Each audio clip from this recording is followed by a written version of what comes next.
Here is how a displaced home owner or policyholder, as we call it, will make it to a property like yours that is hopefully furnished for a temporary stay that the insurance company will pay. Here's how it works.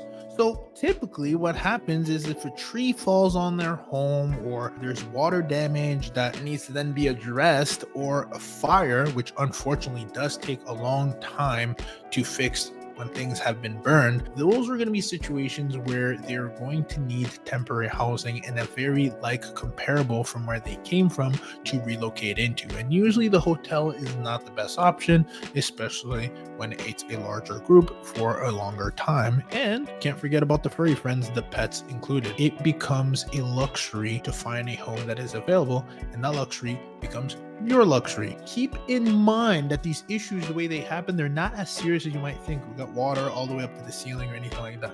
It'll be as simple as floors needing to be ripped out because of water damage, and you got to cut the bottom of the drywall, replace all that. Been there, done that from experience. It can be as subtle as that. So there's a lot of water damage, storms, etc. that happen that forces a family to relocate. Now that we've covered that base, number one, here's what a family will typically do. Step number one, they will call their insurance company, which is actually not the best thing that they should be doing. And you'll know why if you watch episode 243 with Andy and I, the public adjuster that tells us the truth behind a lot of these insurance companies.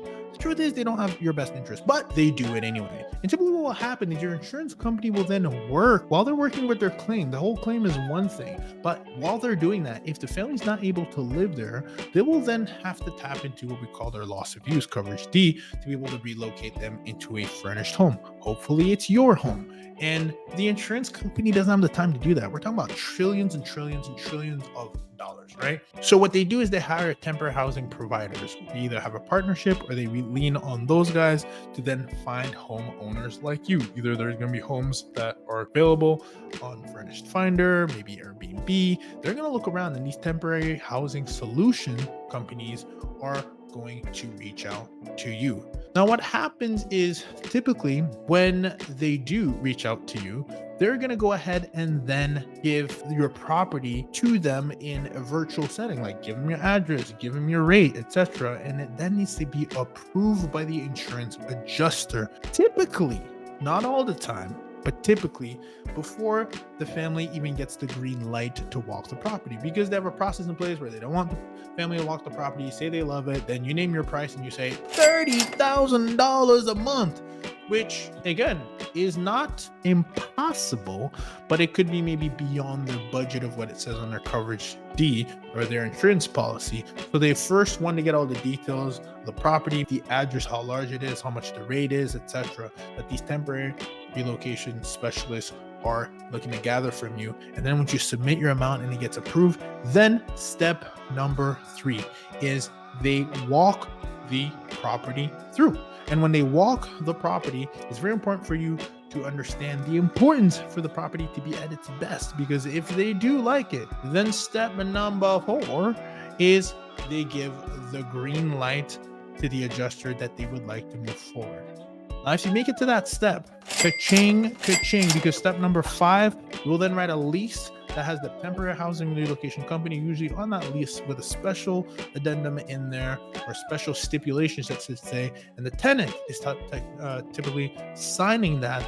But the temporary housing solution company and the insurance company work together to come up with, again, their rate that they've already pre-approved that they will then pay to you. And not only do we like mailbox money, but we love some corporate money. So that's why it's very important for you to understand this process, because a lot of homeowners are not familiar, and sometimes will be reached out by a temporary housing relocation company, and a lot of people decline because they don't understand the power that this has. That's like money knocking at the door and you saying, I'm good. I'm going to go the traditional route. 12-month leases only. And you know what? No pets. Kill that noise. There is an opportunity when you solve bigger problems, you get highly compensated for it. And those are the 5 steps that it takes a displaced policyholder in order for them to find the right home, which hopefully is yours now that you've watched this video. If you love this, if it makes sense, hit the subscribe button and make sure you grab the midterm rental insurance blueprint on my website, experimentrealestate.com. See you there.